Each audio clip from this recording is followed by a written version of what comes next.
Hi everybody, welcome to the Kaiwaza channel. I am Kaiwaza, aka John Charles, and today a video where I will discuss my 5 favorite Hawaiian music male vocal artists. I did a video a while back on my 5 favorite females, and it's been kind of a hot minute waiting for the 5 favorite male version, but here it is. This is purely just my opinion. I have been collecting Hawaiian records basically my entire life, since before I was 5. And 2 things to consider before I give you this list is, number 1, we are talking about, I'm looking at somebody's entire body of work. So if there's a male Hawaiian vocal artist that's only done like 1 album, they're not up for consideration for this list. If I were doing individual albums, that's a different story. But just talking about, a favorite male vocal artist, I want a body of work to look at. So at least like 2 albums and some singles and whatever. Yeah, and then second thing to remember is this is just my opinion. I mean, I'm just a collector. I'm some old white guy, not Hawaiian person who lived in Hawaii a long time, but not a Hawaiian.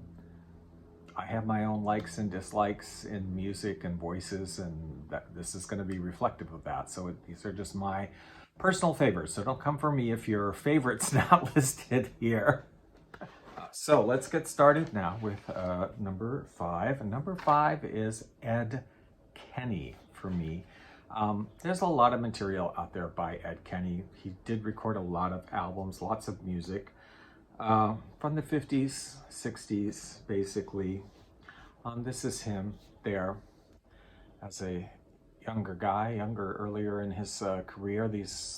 He recorded for Waikiki Records. He recorded on Decca, so had kind of a long career. People on the mainland might have known him for performing on Broadway on the Flower Drum song, but very well known locally. Really nice looking guy, I think, and his voice, maybe not my favorite voice necessarily. I mean, it's very strong. It's very Broadway to me. Like, he is like kind of like one of those people, singing to the back row, selling it to the back row.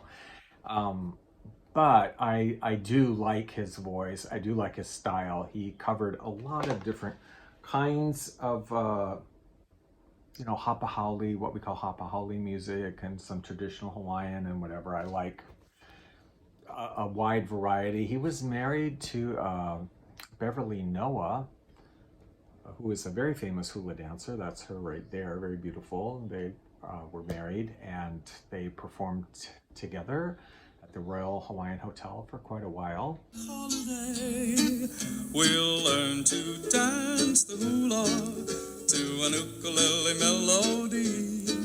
In a big canoe like Beach Boys do, we'll ride the lazy ocean blue. My Hawaii, when a tear forms in my eye, I'll see rainbows in your sky, no matter where. I love this album by him. This is a little later on in his career. It's a little bit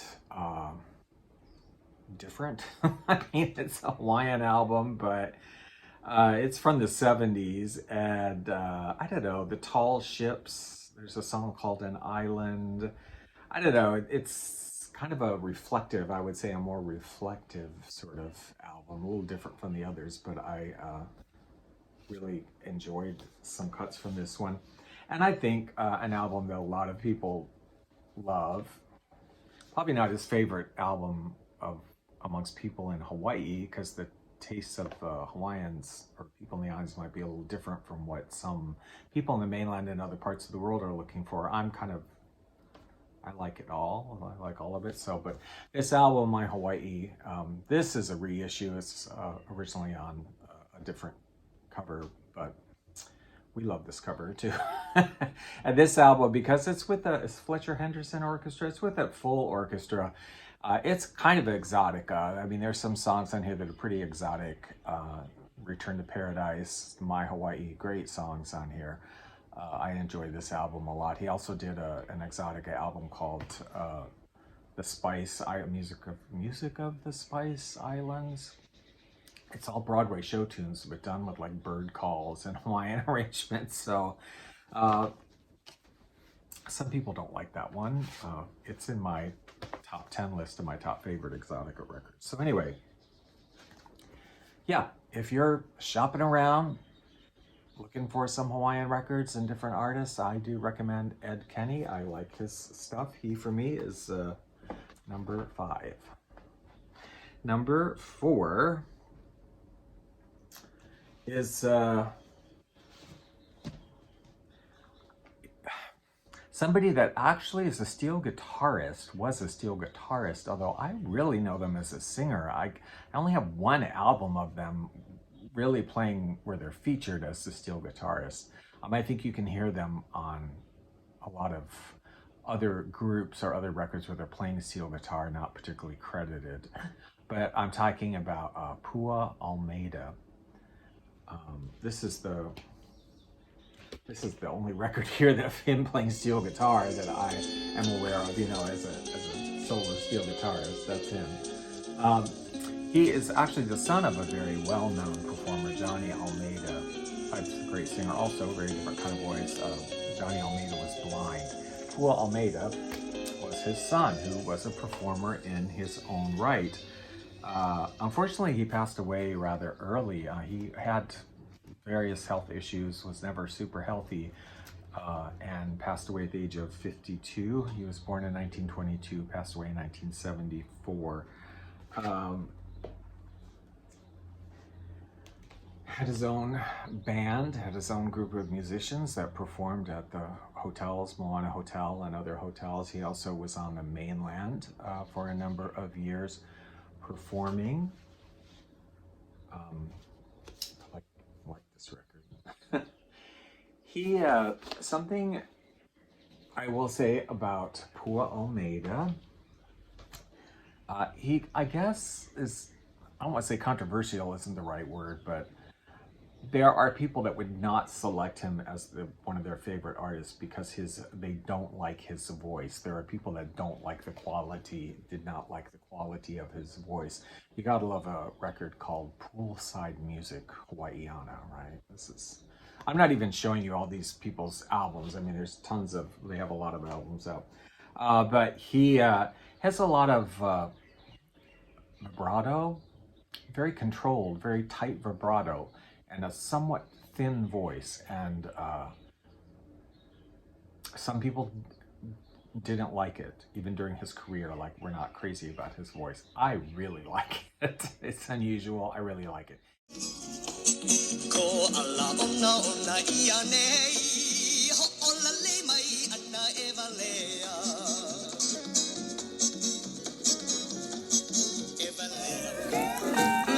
Every frisky girl that comes to Honolulu sees the Honolulu hula hula high.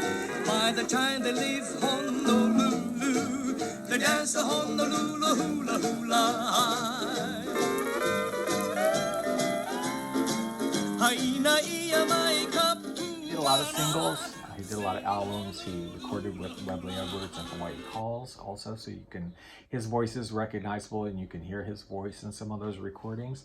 Here's a record, a little bit more rare from him. This album, not very well known in Hawaii. It was released on MGM, not a Hawaiian label. Pua Almeida and his Polynesians, we love the cover, but yeah, this is a really nice album that you don't see quite as much, and it's not as well known in Hawaii, but it's Pua Almeida and it's great stuff.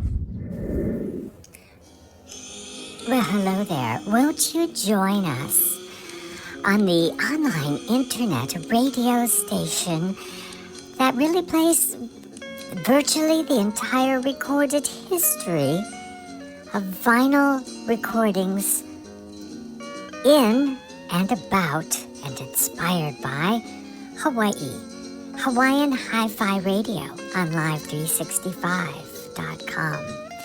Mr. Kaiwaza is sharing a lifetime collection of over 2,600 vinyl recordings of Hawaiian music, performed by native artists, performed by vocalists and instrumentalists around the world in salute of the music of Hawaii. It's absolutely free to listen to any time of the night or day. Just tune in to Hawaiian Hi-Fi Radio on Live365.com. There's a link in the description below. You can just click on that and it will take you directly there. Join us for a never-ending Hawaiian musical holiday on Hawaiian Hi-Fi Radio. Sadly, we don't hear as much of this artist at number 3 as we would have had he lived longer. He died rather early, which is actually true of several of the guys here in my personal top 5. I'm talking about Alfred Apaka.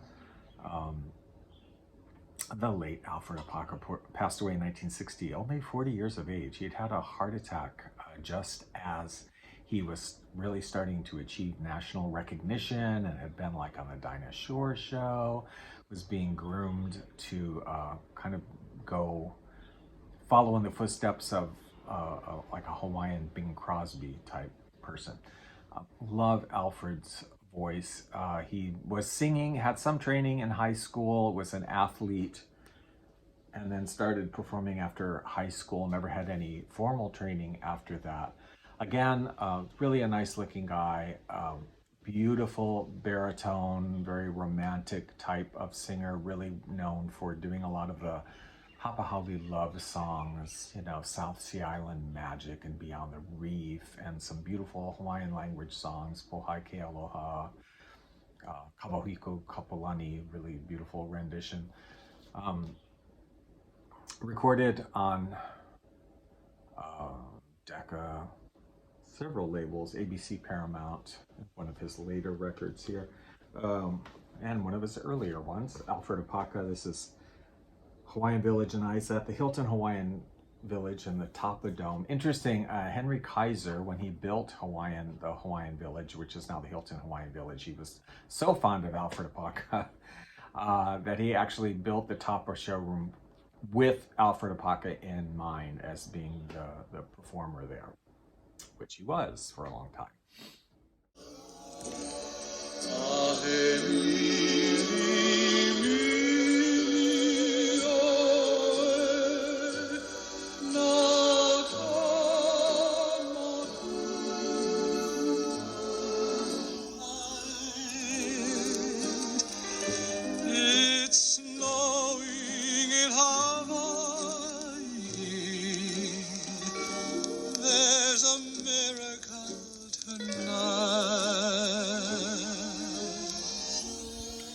Here's a somewhat earlier Alfred Apaka one, also with a painting of the Hilton, of the Hawaiian Village before it was the Hilton. But you really can't go wrong. I mean, I think any album you would see by Alfred Apaka when you're out shopping would be a good one. This one's interesting if you happen to run across this one, because this is an earlier recording, earlier than most of them. This is from Urania record, Bell and Urania, depending on what side of the label you're looking at. But Dreams of the South Seas, these are somewhat earlier recordings than most of the other stuff that you'll hear, but just a great resonance, beautiful voice. Unfortunately, you know, I think had he lived longer, we would have had a lot more records, but there actually are quite a lot of records now. But you know, I wish we would have had more. Incredibly great, beautiful, romantic voice. Well, you also can hear him on a lot of the Webley Edwards and the Hawaii Calls records also. He's featured on quite a few of those. Now we are up to number 2. this one, now I'm not sure which of these two records was first. They both came out slightly later than my arrival in Hawaii. I moved here in '81, and these records had already been out for a few years.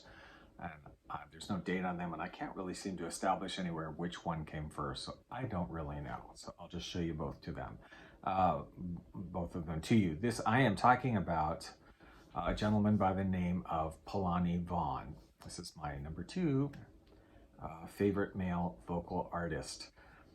The early albums were Meet Palani Vaughan and the Sunday Manoa, and the Sunday Manoa would have a career with their own music, and Palani Vaughan would have his own, but they were together for this album. And then this album, Hawaiian Love Songs, Palani Vaughan. I'm not sure which of these was first, but this one is all sort of Papahawi standard songs, like, you know, Hawaiian wedding. What's the wedding song here now? Beyond the Reef, Blue Hawaii, Waikiki, Bluegrass Shack, those kind of songs. But remarkable renditions because of his voice. Oh my gosh, this guy has the most resonant, deep, mellifluous voice. I mean, it's just amazing, the bass in his voice. Such a wonderful singer. Now, the thing is, the majority of the records that you will come across from him, though, if you are on the continent or elsewhere, if you happen to be looking at a record shop for stuff and you might, in a bin, pass by his most important albums, not even realizing they're Hawaiian, or not even, you know, they don't jump out at you. I think people from Hawaii would recognize them immediately for what they are, but I think of people on the continent, it's not, you know, flowers and leis and palm trees and beautiful tropical images, and they would probably just leaf by it and not even think of what it was. I'm talking about his series of records he did, 4 albums, in the 70s, and I think into the early 80s, the last one, I think, 1980, yeah, called Yaoi e Kala, volumes 1 through 4.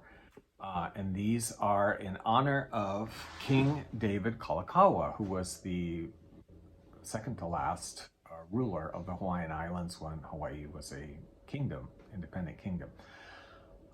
And Kalakaua was remarkable in several different ways, but he was particularly known for being like a real cultural revivalist in Hawaii, because I don't know how familiar you are with Hawaiian history, and we don't have to get all into that here, but Hawaiian culture had been language, and the arts had been in somewhat of a period of repression by outside forces and trying to internally not have Hawaiian things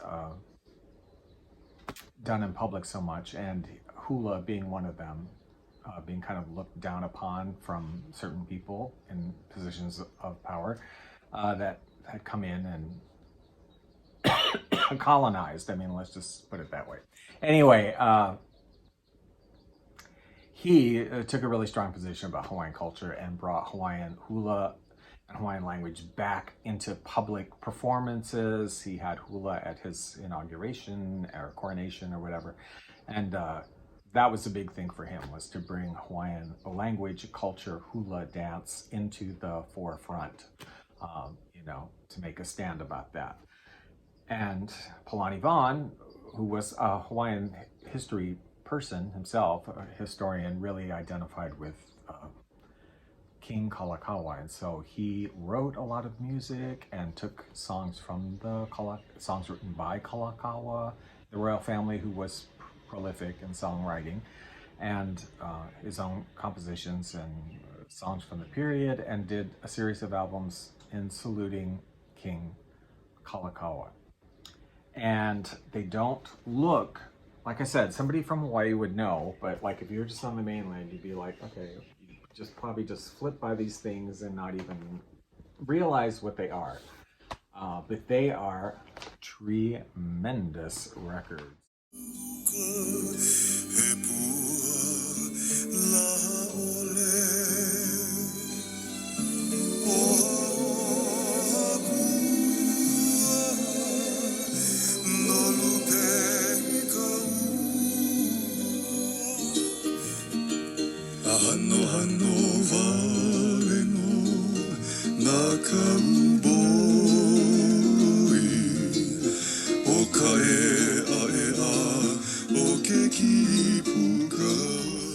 good music. And these are pretty much collector's items here in the islands. You don't see these laying around, you know, the Goodwill store or whatever over here, but you might, you know, on the mainland. I mean, of course. So beautiful recordings. His voice is just mellifluous. Now, unfortunately, he has passed away also. 2016. So from 1944 to 2016, he was 72 years old. Yeah. Palani Vaughan, Oi E Kala Records, easy to pass up, but if you see it, grab it. Beautiful stuff. Amazing voice. And we're up to number 1. Again, I'm just in loving the voice here. Is incredible. He could be singing Mary Had a Little Lamb, and I would probably go, oh my gosh, this is amazing. But my favorite male vocal artist, kind of an easy pick for me, because he is so unique, is the late Richard Kauhi. There's not a lot of information. I mean, there's not a lot to say, and I wish we had more recordings than we did. We have a couple of albums and some singles from earlier on. This is him right here. He's a pianist and a singer, and very much a jazz pianist, jazz vocalist, really. I mean, let's just say it. Like, you take a great jazz singer and a great jazz pianist and have them play Hawaiian compositions. It's Richard Kauhi. He, from Oahu, born in 1929. He actually started working pretty young. His mom, he studied piano. His mom died when he was fairly young from diabetes.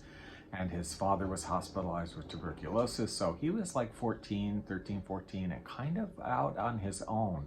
And he could pass as being older than he was, so he did. He started working in nightclubs and bars with other musicians, playing the piano and doing some singing at that age, like 14, 15 years old. They all thought he was like 19 or 20. And that went on for quite a while, and he eventually had a solo career. He had his own quartet. There is, like I said, there's not a lot of music, It's a couple of albums. This CD from Chord International came out in the 80s, and it's half the Kalima brothers, which he did perform with for a while, and then the other half is the Richard Kauhi Quartet, his own group that he had for a while. So these were like singles or 78s or whatever, not albums. Great stuff. So the only 2 albums by him are this one, which is very well known in Hawaii and well loved. You gotta have it. It's absolutely beautiful, Hawaiian Reflections. And this one, which is virtually unknown in Hawaii, and wow, is this record is such a treasure. He lua no ia kaulana la Ma'alo maune I ku'umaka Ka poli me kahi onala Ka vai o nahinali Hai na mahi na uwana Kore ala a Hai na amau ia For you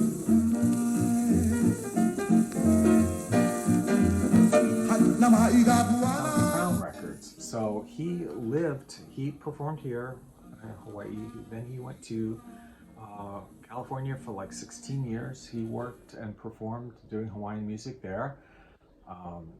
This album was recorded during that period. It's on Crown Records, which is a budget label out of LA, and he recorded with the Polynesians, who were a group that did many budget label Hawaiian records on Crown Records. They're actually quite a nice group.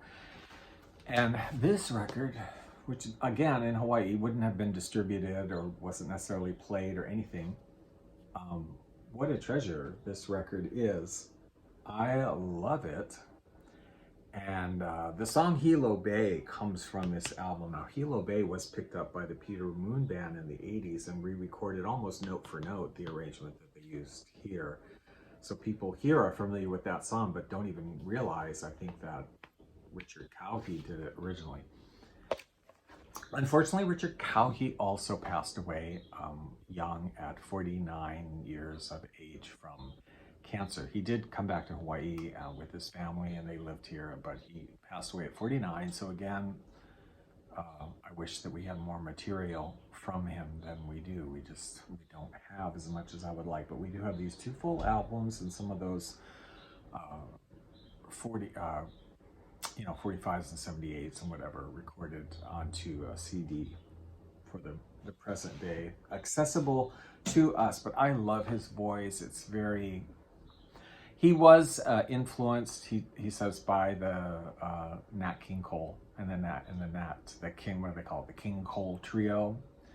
And you can definitely hear that influence with Richard Kauhi and the Richard Kauhi Quartet. So yeah, that's my number one. That's my choices. So I hope you enjoyed that. If you did, please give the video a thumbs up and subscribe if you want to see more. Check out Hawaiian Hi-Fi Radio. It's a labor of love. I don't make any money from it. In fact, I pay a little bit to have it. I just do it because I love the records. I love all these old Hawaiian records. And I love sharing them with you all around the world. Free to listen to anytime. Just click on the link below or just Google it. It's Hawaiian Hi-Fi Radio on live365.com. They have an app.